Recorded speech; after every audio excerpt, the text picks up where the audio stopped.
The great chamber of the celestial Concord was built to make visitors feel small. Its ceiling stretched so high that clouds were allowed to drift beneath it, shaped and guided by invisible gravity fields. Rings of light floated in slow motion, displaying the symbols of hundreds of spacefaring species. Each seat was carved or grown or assembled to suit the body of the one who would sit there. Some were massive stone platforms.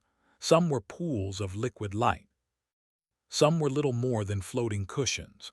The human seat was simple, a flat platform of alloy, placed near the center but slightly lower than most others. Dr. Elias Rowan stood on it with his hands folded behind his back, his posture straight but relaxed. He wore no armor, no display of rank, no artificial enhancements, just a dark formal jacket and a small badge marking him as Earth's envoy. Around him, eyes watched. Compound eyes, glowing eyes, eyes that did not blink, minds that did not think the way his did. This was not humanity's first time before the Conquered, but it was the first time the silence felt sharp. Princess Zalthara arrived without warning. The air shifted as her presence was announced not by sound, but by pressure. Her seat unfolded like a blooming crystal, tall and elegant, radiating soft violet light. She was tall even by alien standards, her form sleek and symmetrical, her skin like polished glass with faint lines of gold running beneath it. Her eyes were narrow and bright, filled with ancient intelligence. She was royalty of the Valari Dominion, one of the oldest and most respected powers in the galaxy. When she spoke, the translation fields hummed to life. "Human representative," she said calmly, her voice smooth and cutting at the same time. "You have been very quiet during this session." Dr. Rowan inclined his head slightly.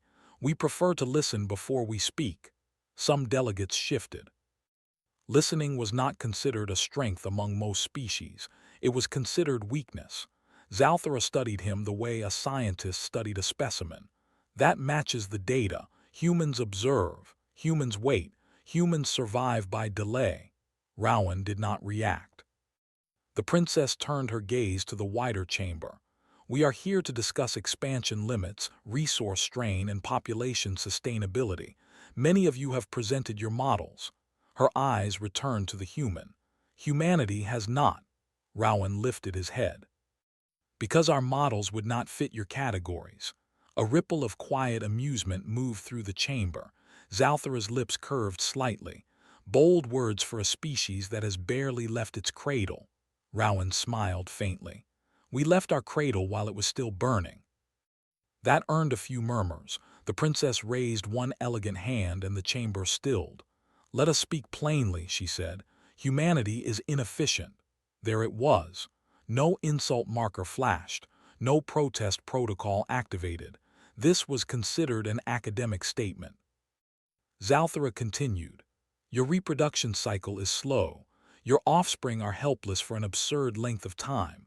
Your biology is fragile. You lack natural armor, venom, regeneration, or adaptive morphing." Images appeared in the air, charts, comparisons, cold numbers. "By our measures," she said, "your species should not have survived its own planet, let alone reach the stars." Dr. Rowan breathed in slowly.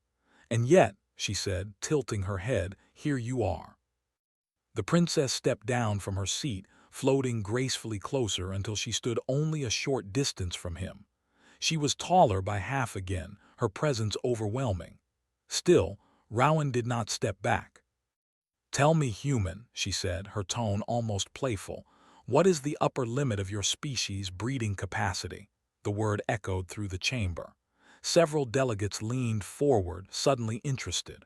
Rowan understood immediately what she was doing. This was not curiosity. This was a test wrapped in politeness. "We do not measure ourselves that way," he replied. Zalthara's eyes narrowed. "Every species has limits." "Yes," Rowan said, "but not always the ones you expect." The princess smiled, sharp and confident. "Then I challenge you, prove it." A symbol flared above them, marking the statement as a formal dare under Concord law. Gasps rippled through the chamber. "You claim adaptability," Zalthara continued. You claim persistence. I ask you to demonstrate your species' reproductive endurance, not in theory. In practice, Rowan looked around. Under what conditions? Her smile widened. The harshest you can survive. Silence fell heavy. Rowan knew the weight of what was being offered. A public challenge meant public scrutiny. Failure would stain humanity's reputation for generations. He thought of Earth, of history books filled with disasters, of plagues, wars, famines, near extinctions, of cities rebuilt on ashes, of children born during blackouts, sieges, and collapsing worlds. He met her gaze. We accept. That single word sent shockwaves through the chamber. Zalthara's smile froze just for a fraction of a second. You accept without conditions, she asked. Rowan nodded. With one clarification. Speak. You measure breeding limits by numbers, he said. We do not. The princess crossed her arms. Then how do you measure them? Rowan's voice was calm, steady. By how many times we can be reduced to almost nothing and still choose to continue. The chamber went quiet again, but this time the silence was uneasy. Zalthara studied him longer now. Choice, she repeated, an inefficient variable. An unstoppable one, Rowan replied. After a moment the princess laughed softly. Very well. The conquered will provide a test environment, a world with no natural biosphere. No terraforming support, limited resources, observation only. Rowan did not hesitate. Agreed. You will be allowed to send an initial population, she continued. Your reproduction methods may include technology but no external resupply. Rowan nodded. Fair. And when your population collapses, she said, you will concede that humanity's limits are narrow. Rowan smiled, not wide, not arrogant, just certain. When we succeed, he said, you will redefine your question. The princess turned away, her expression unreadable. This session is adjourned. As the delegates began to disperse, whispers filled the air. Primitive, reckless, brave, foolish. Rowan remained still, watching the lights dim. An ancient observer species, one rarely heard from, activated a private channel as he prepared to leave. Human, the voice said quietly, layered and old. Do you understand what you have agreed to? Rowan looked toward the source. Yes, the voice hesitated. Then why do you seem so calm? Rowan thought of something his grandmother once told him during a power outage, when the city outside was dark and cold and afraid. As long as people are still having children, the world hasn't ended. He answered softly. Because this is not the first time someone has bet against us. Far away, on a barren world marked for observation, the future waited, and humanity was already on its way. The world they were given did not look like a world at all. From orbit, it was a dull gray sphere with wide scars of exposed rock and frozen dust. No blue, no green, no clouds. The star it circled was old and weak, giving off pale light that barely warmed the surface. Radiation storms swept across the planet in slow, predictable waves like a heartbeat that did not care who felt it. The conquered named it Test Site Orcs 9. The humans called it First Ground. The first ships arrived quietly. No banners, no speeches. Just machines moving with purpose. Modular landers burned through the thin atmosphere and settled onto flat stone plains. Dust rose, then fell, and the planet returned to silence. Doctor. Elias Rowan stood inside the observation chamber aboard the lead ship, watching the surface through a wide window. Behind him, screens showed data streams from every human system involved in the project. Population count, 12,000. Genetic diversity index, high. Supply margin, low. Risk level extreme. To the conquered, this was a small number, almost laughable. To humanity, it was enough. Begin Phase 1, Rowan said. On the surface, machines unfolded like careful hands. Habitats rose from compact shapes into sealed living spaces. Power cores activated. Radiation shields hummed to life. Nothing was beautiful, but everything worked. The observers arrived soon after. Alien ships took positions in orbit, maintaining strict distance. They did not interfere. They did not assist. Their role was to watch and record. Princess Zalthara observed from her private viewing platform, her expression composed. Data flowed before her eyes in elegant symbols. Primitive structures, one of her advisors noted. No planetary alteration. They were forbidden to terraform, she replied. They chose not to ask for exceptions. Even so, the advisor continued, their energy use is inefficient. Their shelters are fragile, Zalthara nodded. So are they. On the surface, the first humans stepped out onto Orcs 9. They moved slowly, carefully, testing gravity and traction. Their suits were thick but flexible, designed for long use rather than elegance. They did not rush. They did not pose. They simply began. Inside one habitat, a woman named Hannah Ortiz secured a wall panel while her partner checked air seals. Nearby, a group of engineers assembled water recyclers. Children watched through reinforced glass, curious but calm. There was fear, of course, but fear was managed, scheduled, treated like hunger or cold. The conquered observers expected early signs of strain. They got them. Within weeks, equipment failures began. Radiation storms damaged surface panels faster than expected. A mining rig collapsed, injuring 3 workers. Power reserves dipped dangerously low during a prolonged stellar dim period. The data feeds lit up with warnings. This is where most species begin population reduction protocols, one observer remarked. Zalthara watched closely. Yes, she said. Let us see what humans do. What the humans did was argue, not loudly, not emotionally, but constantly. Engineers debated power routing. Medical teams adjusted work rotations. Families volunteered to reduce personal energy use so communal systems could stay online. Children were reassigned learning schedules to free adult labor. Nothing was ordered from above. It was discussed. The conquered flagged this as inefficiency. Then the first child was born. It happened 6 months earlier than most projections allowed for. The medical wing had prepared, but many observers were surprised. Why now? An alien biologist asked. Conditions are unstable, Dr. Rowan answered from the human command ship. They were unstable on Earth too. The child was healthy, small but strong. The parents named her Myra. The birth caused a spike in emotional data that the conquered system struggled to classify. Morale increased. Work output rose. Error rates dropped. Anomaly, the observers labeled it. Princess Zalthara leaned closer to the data.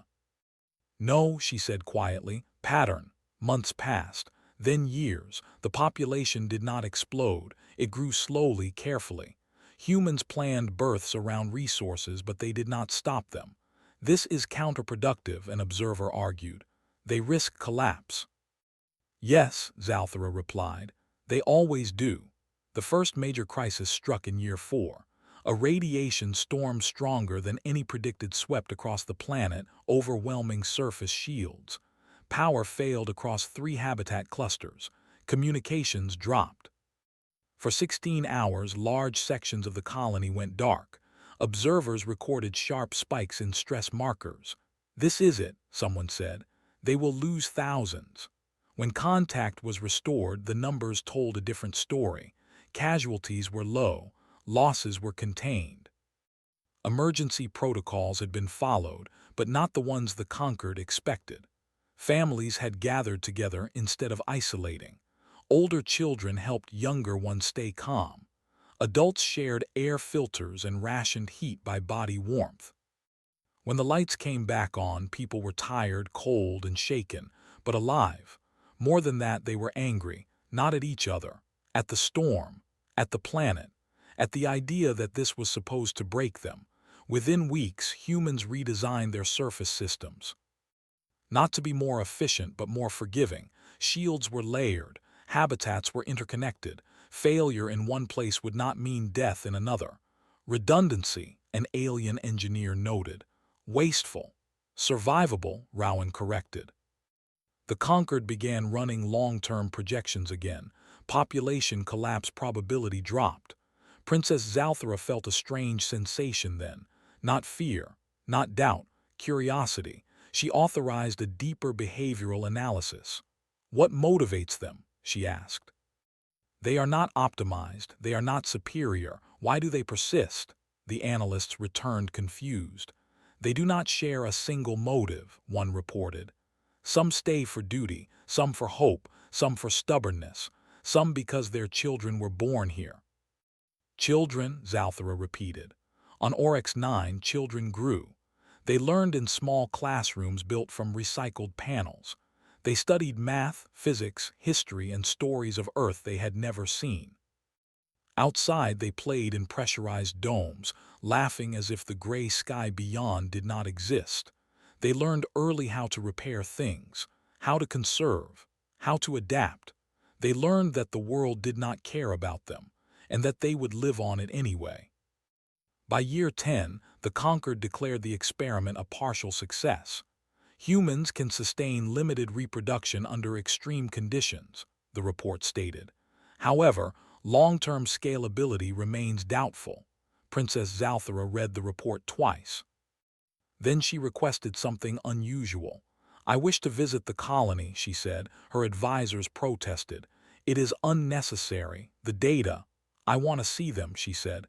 Not the numbers. Permission was granted. When her vessel descended through the thin atmosphere, Orcs 9 looked different than it had years ago. Still gray, still harsh, but not empty. Lights dotted the surface now. Structures clustered like stubborn growths against the stone. Signs of life, fragile but real. She arrived unannounced. Humans noticed anyway. Security teams moved to escort her, but she waved them off. I am here to observe, she said, not to rule. She walked through human corridors that were too small for her height. She lowered her head through doorways not built for her kind. Humans stepped aside politely, curious rather than afraid. She saw walls covered in drawings, charts showing population milestones, a hand-painted sign that read, "Still here." In the medical wing, she stopped. A woman sat holding a child, humming softly. The child's heartbeat was strong. His lungs worked in an atmosphere never meant for him. Why? Zalthara asked suddenly. The woman looked up, surprised but calm. Why what? Why bring life into this place? The princess asked. It is cruel, the woman thought for a moment. So it won't be empty, she said. That answer stayed with Zalthara as she returned to orbit. Back in the Conquered chamber, new data awaited her. Population count increasing, adaptation index rising. Psychological collapse probability falling. The models were changing, the galaxy was watching. And somewhere on a dead world, humanity was proving that survival was not about limits at all, but about refusal to stop. The 15th year on Orcs 9 was the year the Conquered began to worry. Not because the humans were failing, because they were not. From orbit, the changes were still small. The planet remained gray, its surface rough and cold. No oceans appeared. No forests grew. By Conquered standards, Orcs 9 was still dead, but humans did not measure life the same way. The colony lights now formed patterns instead of clusters. Habitats were linked by tunnels and shared systems. Power grids overlapped. Storage was spread out. If one section failed, another could carry the load. Redundancy had become culture. Princess Zalthara reviewed the latest report in silence. Her advisors waited, careful not to interrupt. Population has passed 28,000, one finally said. Birth rate remains stable. Too stable, another added. They should be declining. Zalthara did not answer right away. She watched a live feed instead. A group of humans stood in a wide dome, gathered around a table made from repurposed metal panels. On it was a model of the colony, small and rough, clearly hand-built. They were planning. Not expansion outward, expansion inward. We can't add more surface space yet, one man said. The storms are getting worse. Then we build down, another replied.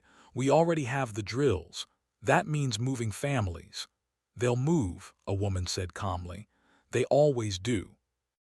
The discussion continued, practical and focused. No one asked permission from distant authorities. No one waited for perfect conditions. They acted as if the future was theirs by default. Zalthara closed the feed. "This is not logical," one advisor said. "They increase population without increasing comfort." "They increase meaning," Zalthara replied. The advisor hesitated. "Meaning does not stop extinction." "No," the princess said softly, "but it delays surrender." The next crisis came without warning. Oryx 9 star flared. Not a full stellar eruption, but a violent surge of radiation far beyond normal cycles. The Concord's long-range sensors detected it seconds before impact, too late to intervene. On the surface, alarms screamed. Radiation shields overloaded. Surface operations shut down instantly. Power was rerouted but not fast enough. One entire habitat cluster went dark. Children were inside. The Concord feeds erupted with activity. "This is catastrophic," an observer said. "Shield failure at that magnitude." "Track casualties," another ordered. Princess Zalthara stood, her calm cracking for the first time. On Oryx 9, humans ran, not in panic but urgency. Emergency protocols activated automatically, but humans filled the gaps. Parents grabbed children. Neighbors opened doors without asking. People moved toward the underground access points, guiding others through smoke and flickering lights. A man named Yusuf broke his arm, forcing open a sealed door. He did not stop. He used the other arm to pull two children through before collapsing. A teenage girl carried a smaller boy twice her size down a ladder while radiation warnings screamed in her ears. Medical teams worked without power, using hand tools and memory. The star flare lasted 11 minutes. When it ended, silence fell over the colony. The conquered observers waited. "Begin casualty count," one said quietly. Numbers began to appear. They were lower than expected, still tragic, still painful, but not extinction level. Princess Zalthara exhaled slowly, realizing she had been holding her breath. "What did they do differently?" she asked. The analysts worked fast. They did not isolate units. They merged them. They violated standard containment doctrine. "They chose risk," Zalthara said. Together, on the surface, the aftermath was raw. Families mourned. The dead were honored quietly. Work paused not because it had to, but because people needed time. Then it resumed. The damaged cluster was sealed off. Supplies were shared. Homes were reorganized. No one asked whether the colony should continue. That question had been answered long ago. 3 months later, another child was born. His name was Orion. The Concord flagged the event as statistically irrelevant. Princess Zalthara did not. She requested a private meeting with Dr. Elias Rowan. They met aboard the human command ship in a room with plain walls and simple furniture. No symbols of power, no guards. "You lost people," she said. "Yes," Rowan replied. "You continue anyway." "Yes." "Your species confuses persistence with victory." Rowan shook his head. "No, we separate them." Zalthara studied him. "Explain." "Victory is optional," he said. "Persistence is not." She was silent for a long moment. "Most species stop reproducing when conditions worsen." "We slow down," Rowan said. "Sometimes, but we don't stop unless stopping is forced on us." "Why?" she asked again. Rowan leaned back slightly. "Because stopping means accepting that the future ends with us." "That is logical under extinction certainty," she said. "We never accept certainty," Rowan replied. The princess looked away. Outside the window, Oryx 9 turned slowly, scarred and stubborn. "The Conquered will escalate the test," she said at last. Rowan nodded. "We expected that." "Resource limits will tighten," she continued. "Observation will increase. Failure will be recorded without mercy." Rowan smiled faintly. "As always." When she left, Zalthara felt something unfamiliar. Respect, perhaps, or concern. The Concord's next action was subtle. Trade routes near Oryx 9 were adjusted. Data access was restricted. The colony was not attacked, but it was isolated further. This will test long-term sustainability, the official report stated. On Oryx 9, the effect was immediate. Replacement parts became harder to manufacture. Advanced components had to be rebuilt from simpler materials. Medical supplies were stretched thinner. The humans adapted. They simplified technology. They trained more generalists. Children learned repairs as early as reading. Education shifted from theory-heavy to survival-focused without losing curiosity. Art did not disappear. Music echoed through tunnels. Stories were told. Walls were painted. The conquered did not understand this part at all. Non-essential activity detected, an observer noted. Energy waste. Princess Zalthara watched a recording of a small gathering. Humans stood together listening to someone play a stringed instrument made from scrap. Their faces were tired, but they were smiling. That, she said quietly, is essential. Year 20 arrived. The population crossed 40,000. The conquered models broke. Projections contradicted each other.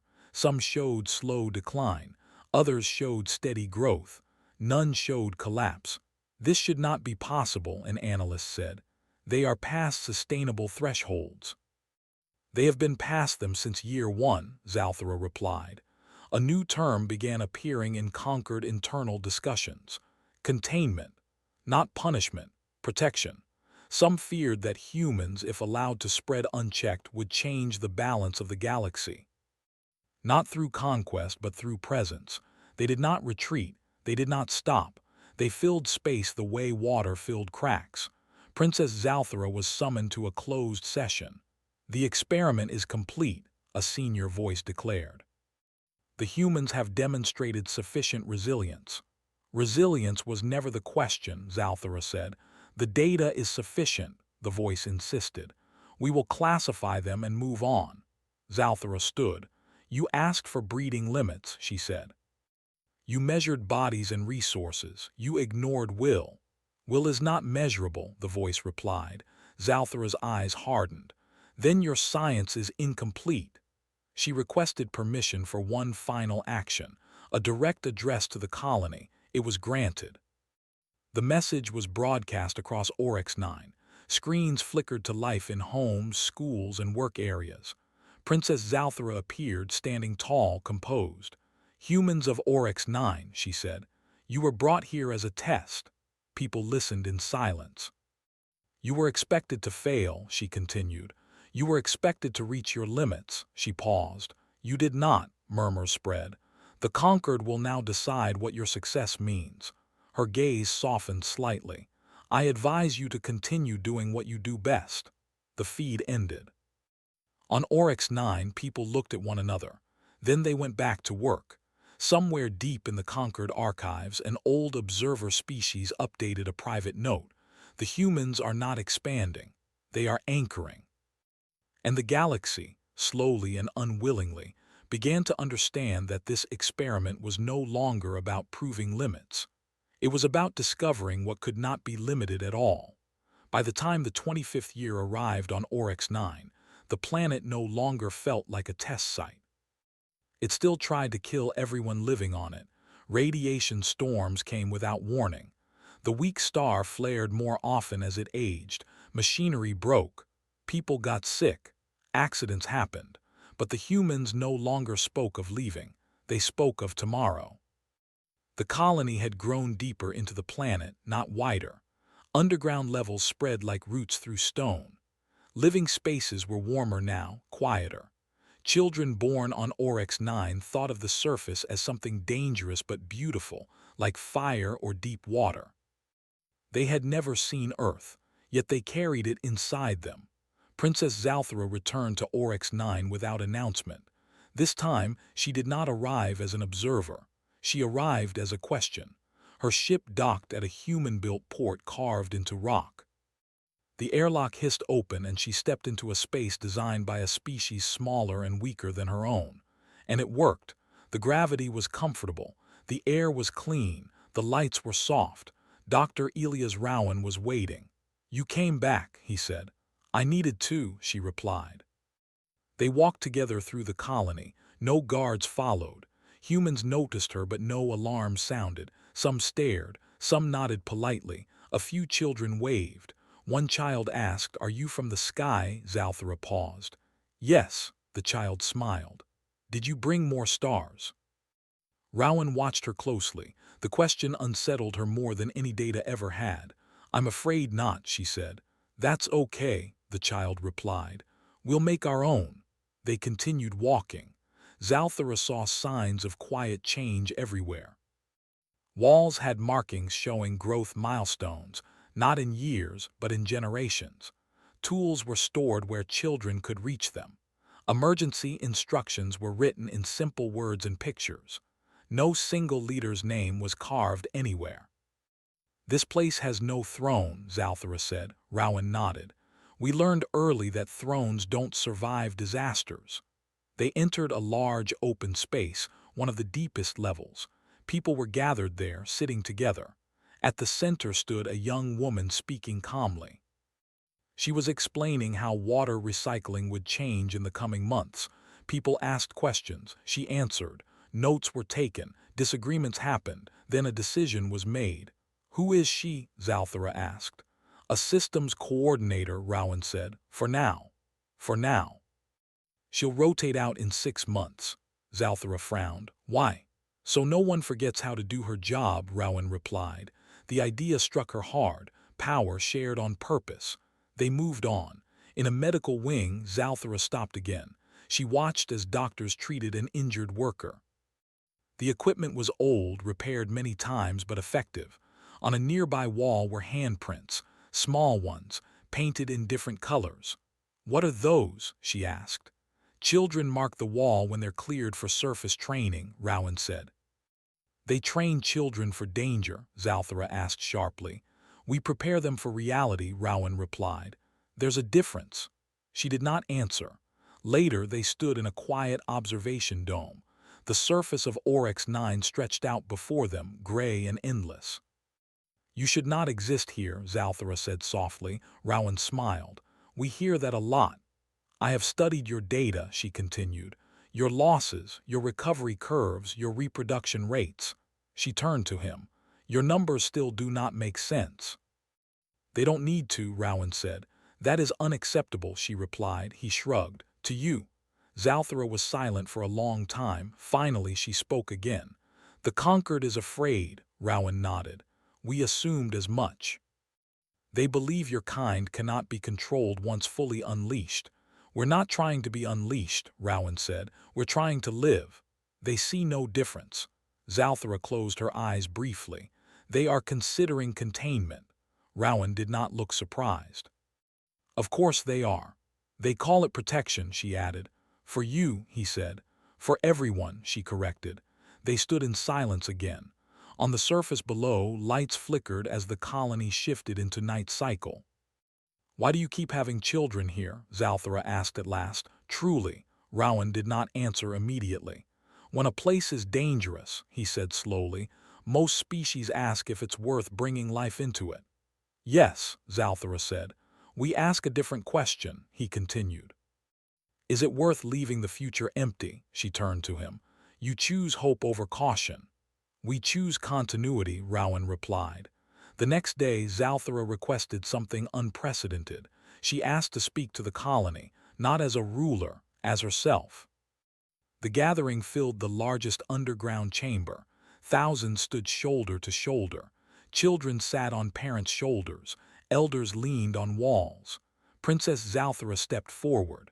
"I was part of the challenge that brought you here," she said plainly. "I believed your species had limits it could not cross." She paused. "I was wrong." A low murmur moved through the crowd. "You were measured by systems that failed to understand you," she continued. "You were judged by models that do not account for choice." She took a breath. "The conquered will soon decide your classification." People listened carefully. "I cannot promise you safety," she said, "but I can promise you this.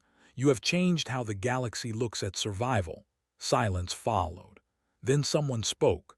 A man older, scarred by years of work. "Are they going to stop us?" Zalthara met his gaze. "They will try." "What happens if they do?" another asked. Rowan stepped forward then. "We keep going," he said simply. There was no cheer, no dramatic response, just nods. After the gathering, Zalthara returned to her ship. As it lifted from the surface, she looked down at Oryx 9 one last time. It was still gray, still harsh, still deadly, and yet it was full. Back in conquered space, debates raged. "They reproduce under stress," one voice said. "They normalize danger." "They adapt culture faster than biology," another argued. "They do not collapse," a third warned. "They reform." Princess Zalthara stood before them. "You are asking the wrong question," she said. "Then ask the right one," a senior delegate demanded. She did not raise her voice. "What happens when a species treats extinction as temporary?" The chamber fell quiet. "They do not ask permission from the universe to continue," she went on. "They simply do." A pause. "Containment will not work," she said. "Pressure will not stop them.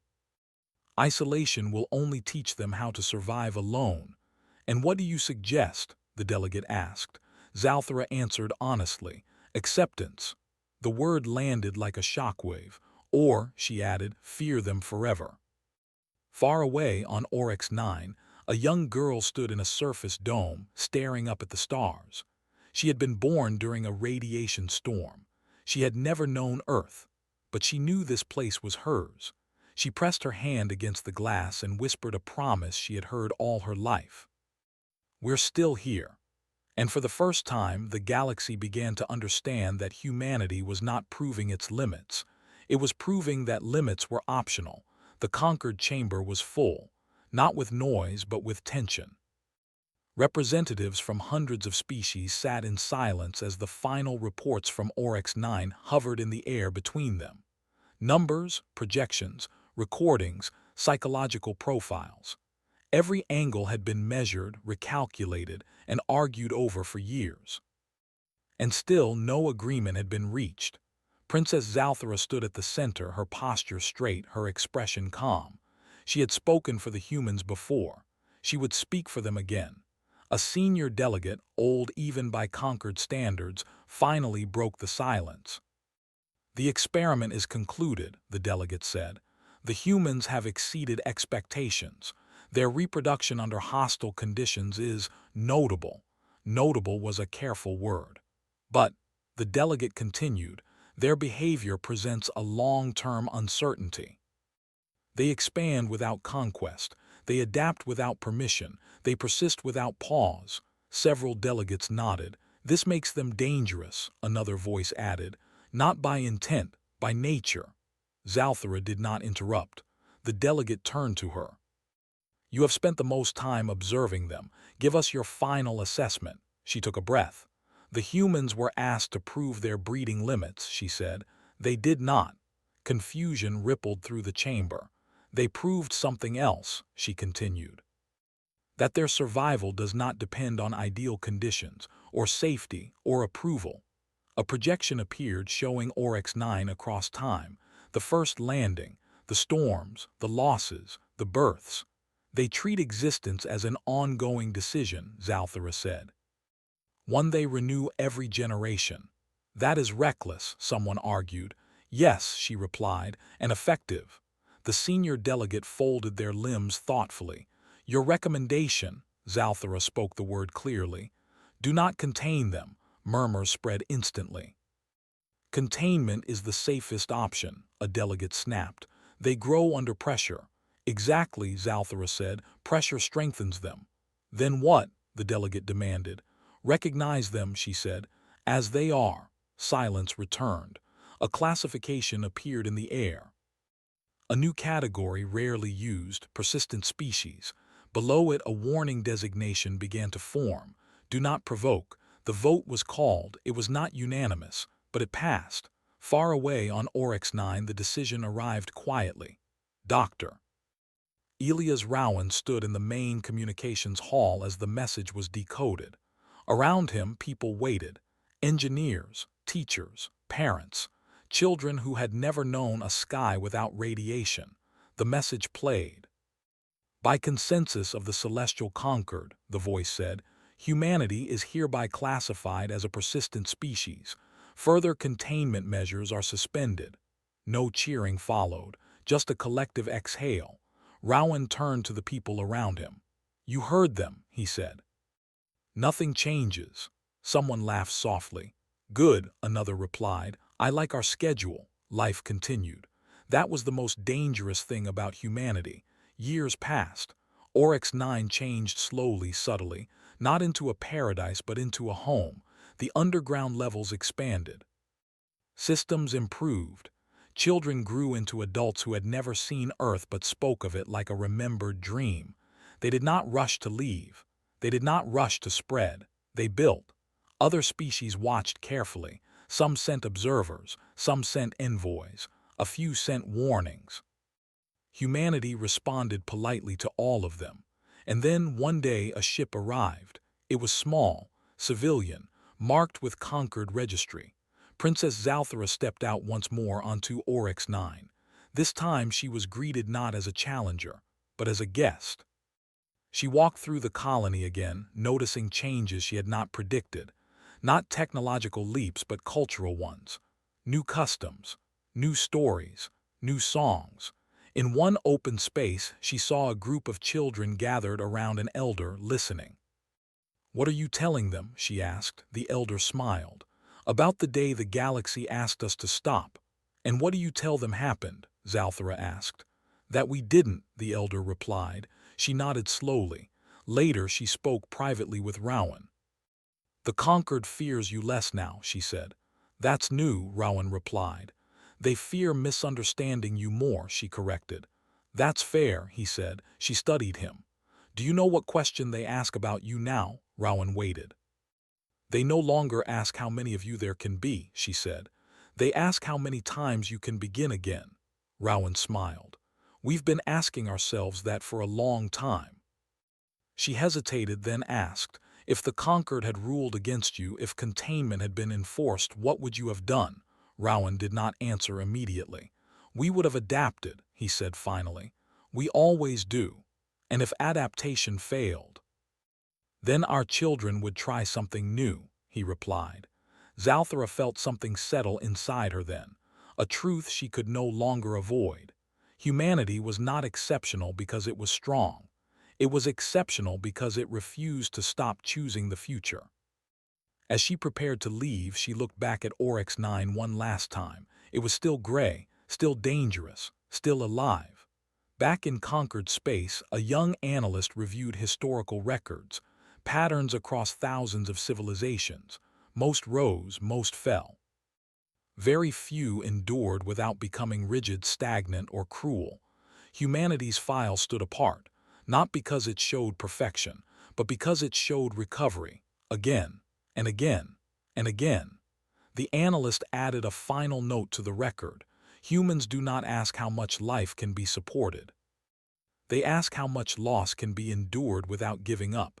On Oryx 9, a new generation gathered in a learning hall. A teacher stood before them, pointing to a simple diagram of stars. "This is where we came from," she said. A child raised a hand. "Are we going back?" The teacher smiled. "Maybe someday." "Why not now?" another asked. "Because," she replied, "we're busy here." Outside, the weak star of Oryx 9 cast its pale light over the surface. And beneath that light, humanity continued to do the most unsettling thing the galaxy had ever witnessed. It lived. Not loudly, not perfectly, but endlessly. And somewhere deep in the archives of the celestial conquered, the original challenge was quietly reclassified. Not as a test of breeding limits, but as the moment the galaxy learned that some species do not have an end point, only continuations.